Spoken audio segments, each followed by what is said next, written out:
Hello everybody, my name is Ilya. And my name is Tyler. Together we make up Kovray, a couple that loves to play board games. And we love to go on adventures. We do. We've even dabbled in some freelancing work. Now today we're going to be looking at a brand new game from Plaid Hat Games, and that is Freelancers. Another Crossroads game. Freelancers is designed by Donald Schultz, the art is done by Sam Mamali and Allison Carl, and it's published by Plaid Hat Games, who helped sponsor this video. Now Freelancers is a cooperative game for 3 to 7 players, in which you'll take a role of freelancers that come from different species with different occupations, but at the end of the day they've dropped their occupations and they're trying to become a freelancer in this magical, mystical world. Will they succeed? Will your party be able to achieve their quest? Only one way to find out. Hopefully they will. Hopefully they will. But with that quick introduction, let's hop into an overview of how this game works. As always, you'll begin by setting up. The app will guide you through the setup for this game. A quick note, the web-based app you're seeing here today is still in the beta version, and the final version may be slightly different. You'll begin setup by placing the location book at the center of the table, along with the story deck, shuffled treasure deck, shuffled follower deck, and all the luck, stress, lock, and corruption tokens. Each player will then choose a character standee and collect the matching influence marker and species sheet. Each player will then receive a pencil and a random job sheet, which they'll put together with their species sheet to create their full character sheet. Then, each player will proceed by inventing a name for their character and write it on the character sheet, following with the answers to the question below. Each player will receive an assigned weapon card and place it in their weapon slot, and then you'll proceed to assign each of the following roles and responsibilities to players. If playing with less than 7 players, some players will need to take on multiple roles. The Game Master will control the app, entering numerical codes, reading entries, and starting the timer. The Bookkeeper is in charge of the map book. They'll read out the action resolutions and is in charge of turning to a new page in the location book when the app directs the party to do so. The Cartographer keeps track of where the party will go on the map, and sometimes will draw or mark specific knowledge gained from story and interactions. The Medic will keep track of the party's wounds. They'll collect the medic board and place the wound token on each space of the wound track. The Scout will keep track of risk and threat. As part of the setup, the Scout will collect a cloth time bag and the following tokens: risk, threat, followers, and supplies.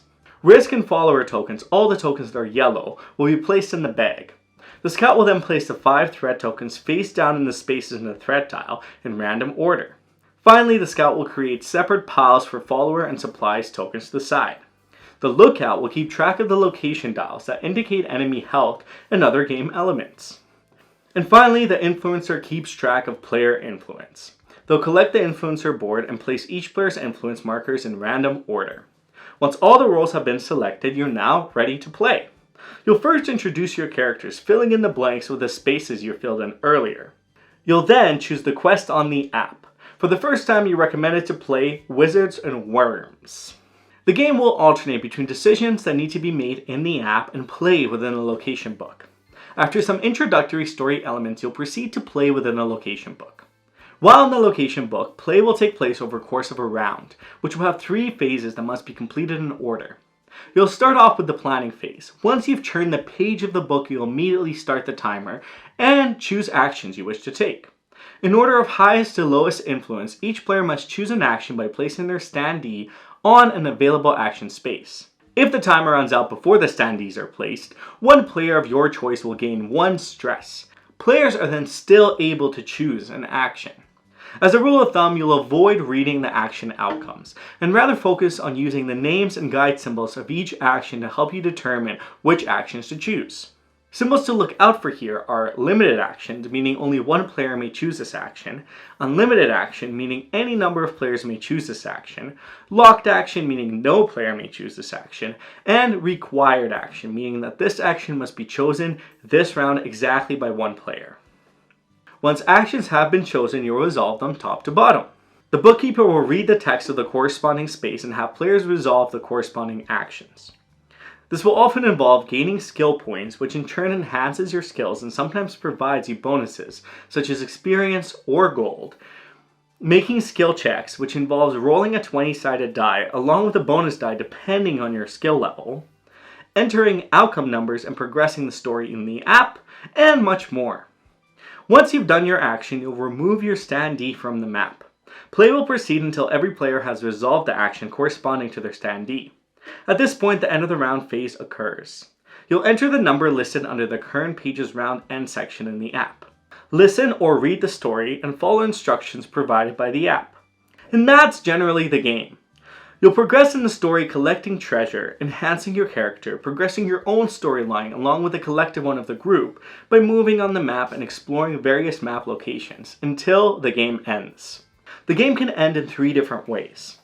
1. Your party can become too wounded, meaning too many wound tokens have been removed from the board.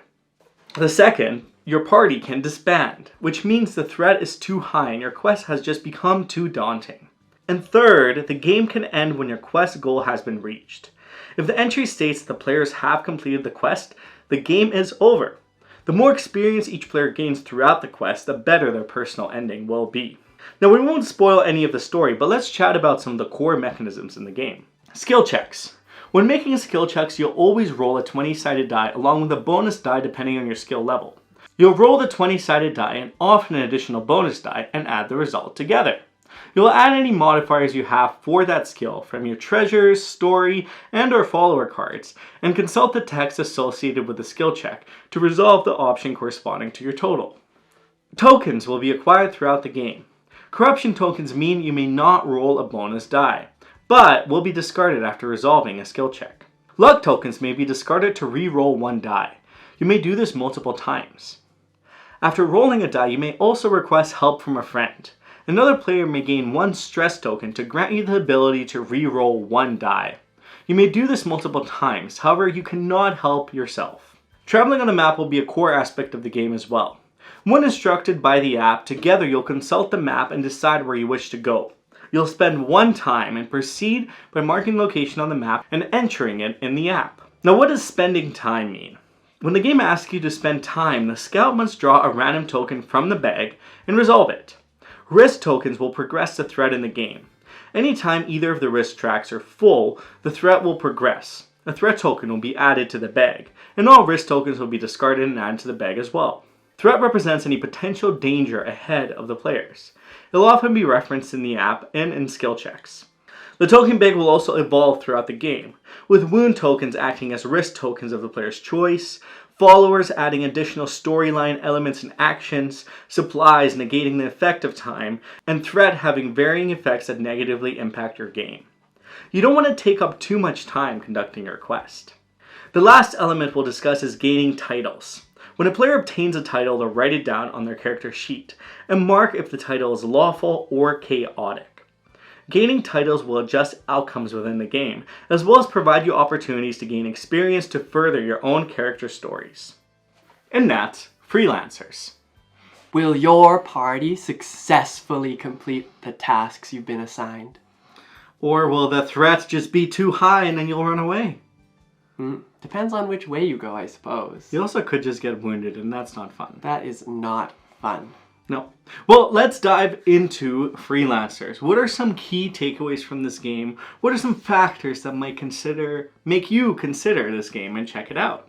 Exactly. The first one that I would want to highlight for Freelancers is that it's an introduction to an RPG type game.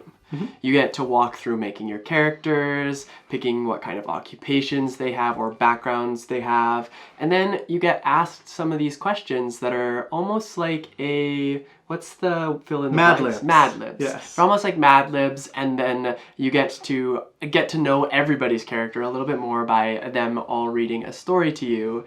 So it's not directly associated with fully making your own character, but there's some assistance and guidance that really elevates the feel of this RPG style game. Yeah, it feels like an elevation from just story-driven games because you'll have to make decisions throughout the game. There'll often be times where you have to think in character and decide in character, or potentially sing a song in character, or give some compliments maybe. And it gets really interactive because the rest of the table will be judging your abilities and supporting you in the cause as well, or maybe not. Or maybe not sometimes as well. So it creates those elements in role and pushes you a little bit out of your comfort zone in those role-playing pieces.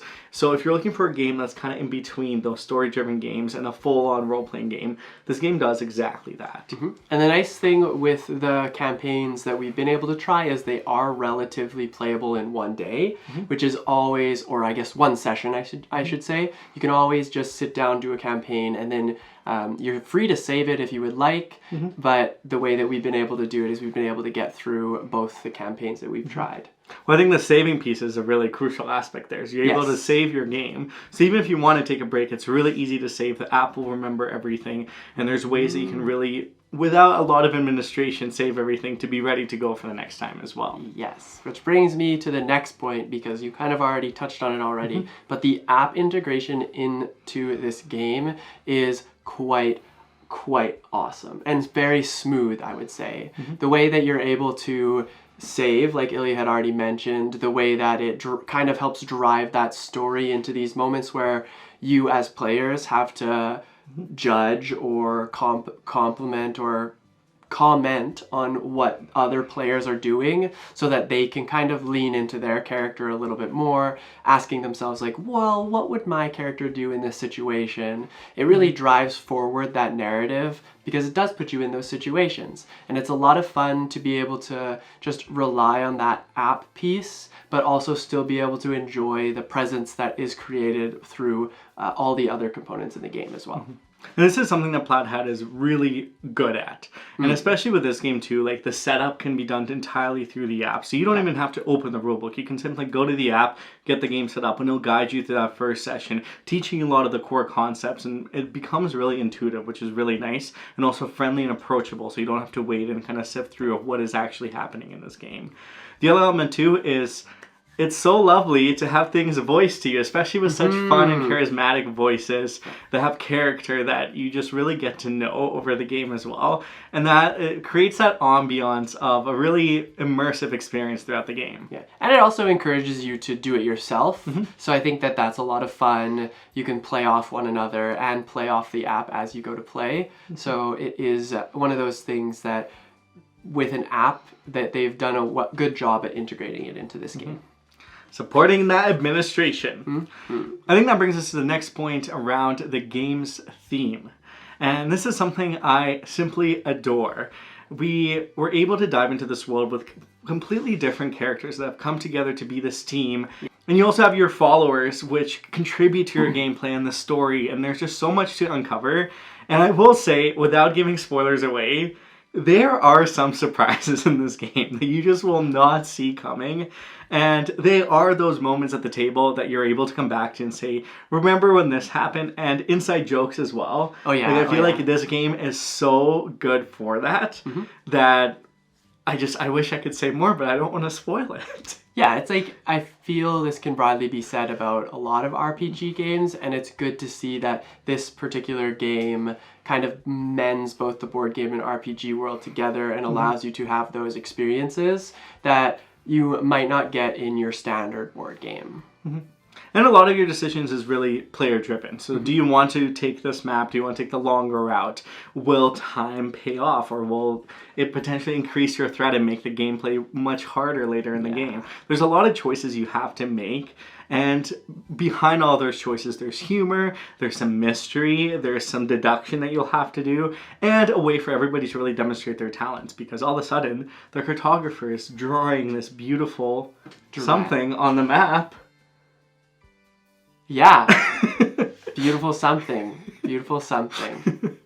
Which I guess is kind of my next point that I would bring up, is the game is cooperative. So if you are looking for a cooperative game where you get to hang out with some of your best friends or maybe strangers. even new friends. Exactly. You can use this game to lighten the mood, bring some good sense of camaraderie to the whole experience, while also enjoying the gameplay and not feeling too driven by one particular person, because I know that can be a concern when you are actually playing in cooperative games.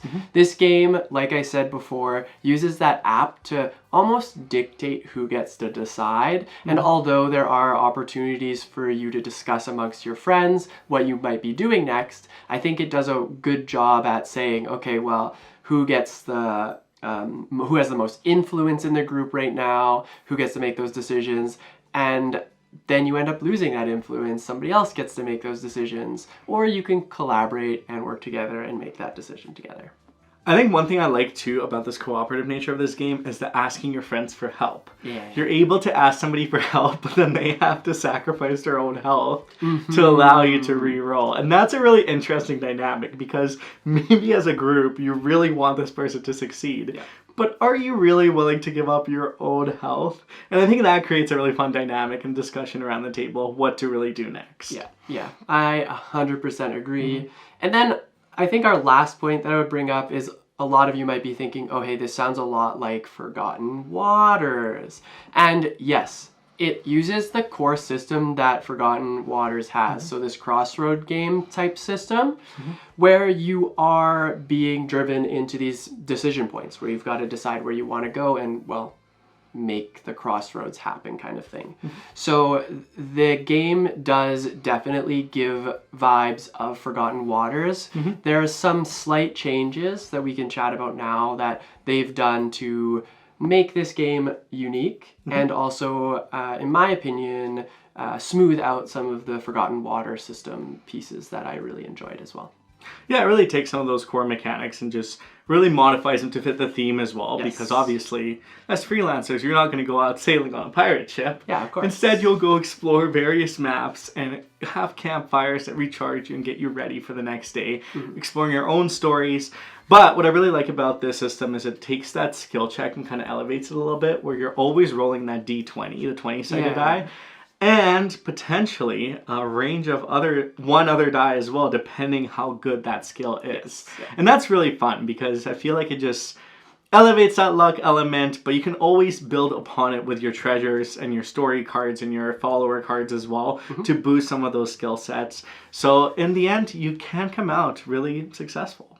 Yeah, and not to say that this game does it better, but it definitely does it in a different way that feels fresh and exciting to get this to the table, as well as not forgetting about how amazing Forgotten Water was. Not forgetting Forgotten Waters. Forgotten Waters.